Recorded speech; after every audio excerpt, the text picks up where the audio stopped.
Selamat pagi anak-anak. Selamat pagi.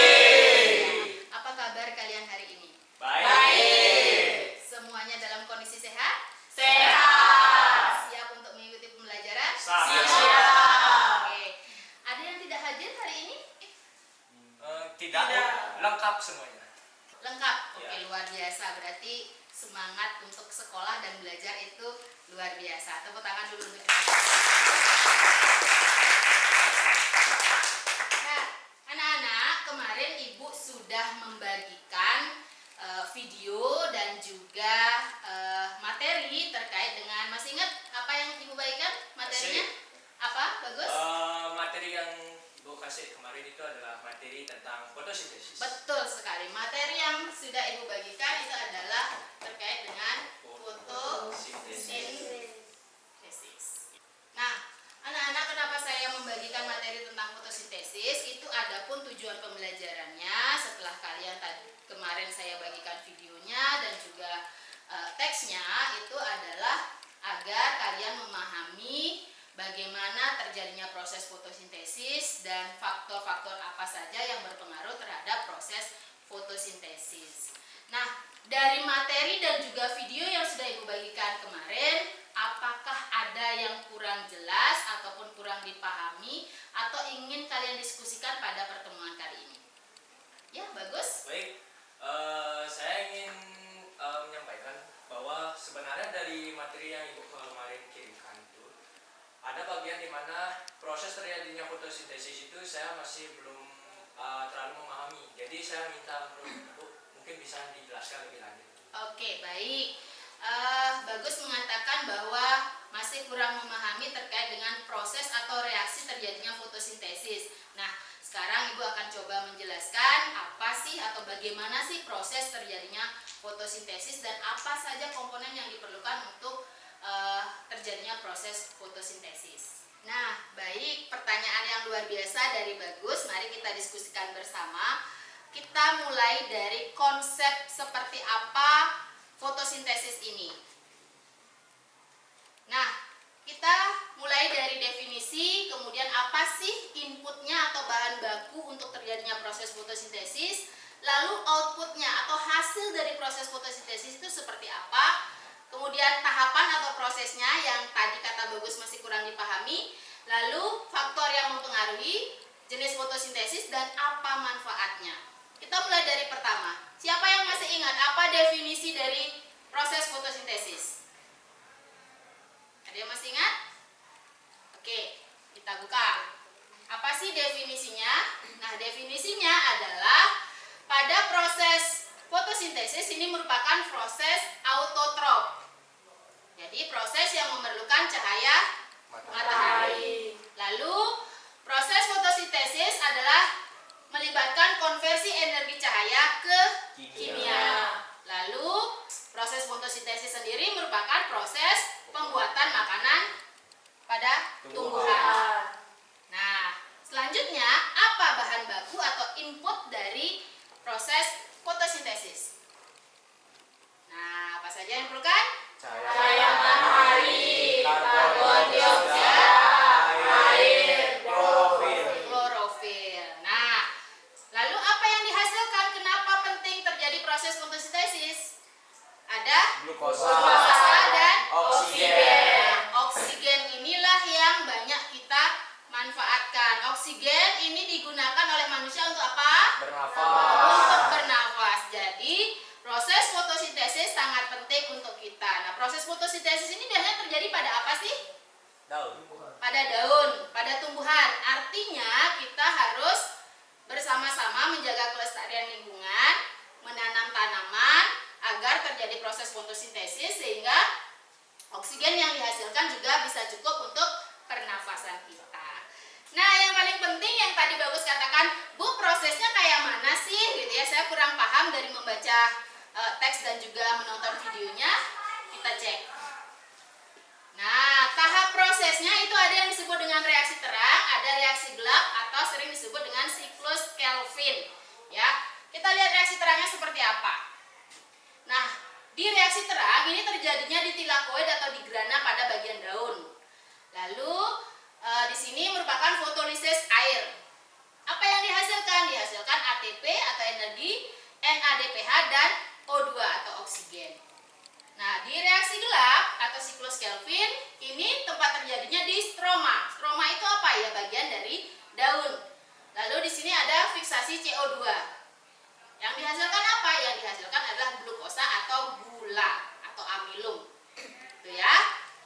Nah, lalu apa faktor yang mempengaruhi? Nah, ini sangat penting anak-anak. Faktor yang mempengaruhi adalah intensitas cahaya. Jadi proses fotosintesis terjadi kalau ada cahaya. Lalu suhu lingkungan, konsentrasi CO2, ketersediaan air, dan kadar klorofil. Nah, CO2 di sini anak-anak itu adalah uap CO, karbon dioksida. Nah, karbon dioksida biasanya dihasilkan dari apa yang kalian tahu? Dari pembakaran. Pembakaran, asap knalpot. Ya. Nah, bayangkan kalau itu tidak terserap oleh tanaman. Artinya itu akan memenuhi semesta kita. Kalau semesta kita atau lapisan atmosfer kita terpenuhi oleh CO2, yang terjadi adalah pemanasan global. Karena apa? CO2 akan merusak atmosfer, lalu sinar ultraviolet masuk menembus dengan mudah. Maka disebut efek rumah kaca. Ya, panas banget di dalam. Maka ketika ada tumbuhan, karena tumbuhan memerlukan CO2 dalam proses fotosintesis, maka CO2 itu akan diserap oleh tumbuhan. Dihasilkanlah menjadi apa tadi? Menghasilkan apa? Glukosa dan oksigen. Glukosa dan Oksigen. oksigen. Jadi begitu prosesnya, nak. Jadi perlu air, perlu suhu lingkungan, kemudian perlu cahaya matahari dan juga CO2. Kira-kira bagus? Sudah bisa dipahami prosesnya atau tahapannya? Baik, sudah Bu. Nah, anak-anak, untuk lebih memahami bagaimana proses terjadinya fotosintesis dan apa pengaruh cahaya terhadap daun, kita akan coba menyaksikan video dari pengaruh cahaya terhadap daun yang ada kaitannya dengan fotosintesis melalui ruang murid. Anak-anak bisa tonton di layar yang Ibu tampilkan. Nah, anak-anak, Ibu mengambil salah satu praktikum uji start fotosintesis. Jadi ini merupakan praktikum pengaruh cahaya terhadap daun.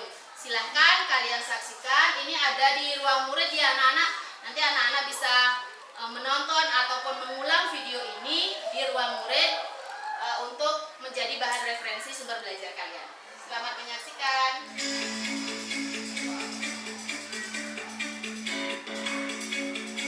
Hai, Assalamualaikum warahmatullahi wabarakatuh. Ketemu lagi dengan saya, Weti Duyuningsi. Kali ini kita akan membahas tentang praktikum uji fotosintesis. Setelah tadi menyaksikan video praktikum uji SAS, nah sekarang Ibu mau membagikan lembar kerja untuk kalian kerjakan terkait dengan uji karbohidrat hasil fotosintesis yang juga merupakan percobaan SAS tadi. Silakan diisi, karena kalian sudah menonton, tentu Ibu harapkan lembar kerja ini bisa terisi. Silakan bagi diri menjadi 3 kelompok, duduk bersama kelompok masing-masing, lalu Ibu akan membagikan lembar kerjanya.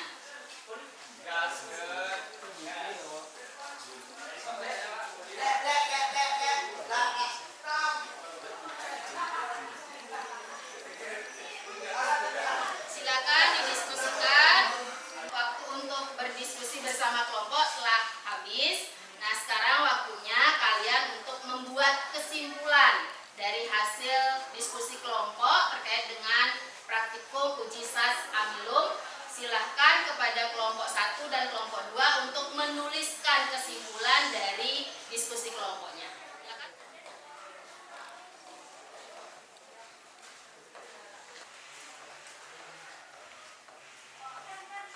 Nah, anak-anak, tadi kita sudah membuat kesimpulan terkait dengan diskusi kelompok kalian untuk materi proses fotosintesis.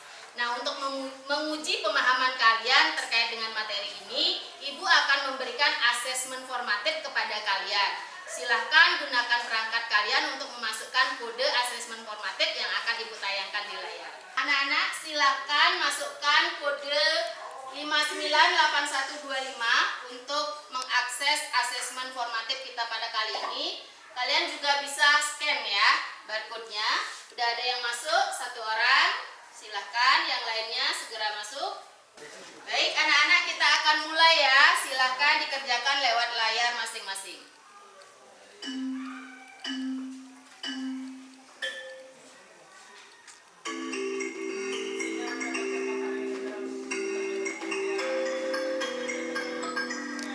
Baik, sudah semua ya. Kita akhiri ya.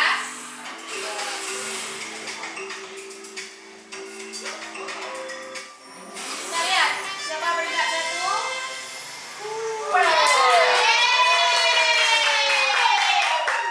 Nah, baik anak-anak, gak terasa waktu untuk pembelajaran IPA sudah selesai.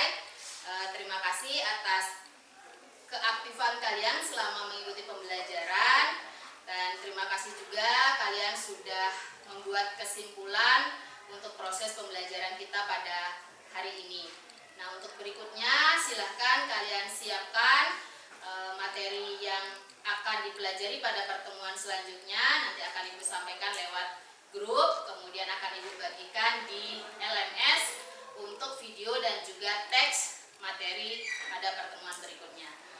Mari kita tutup pembelajaran kita pada hari ini dengan berdoa. Mari kita berdoa menurut agama dan kepercayaan masing-masing. Berdoa disilahkan. Berdoa selesai. Selamat pagi. Baik teman-teman semuanya, dengan menggunakan PID dan ruang murid, kita dapat lebih tentunya memahami dengan jelas berbagai materi yang didapatkan, belajar lebih seru dan mudah dipahami, dan tentunya itu bisa meningkatkan konten yang lebih menarik lagi supaya kita tidak bosan dalam belajar. Dan juga harapan saya dengan kita menggunakan PID tersebut, kita akan mempermudah siswa-siswa untuk belajar dan mempermudah mereka dalam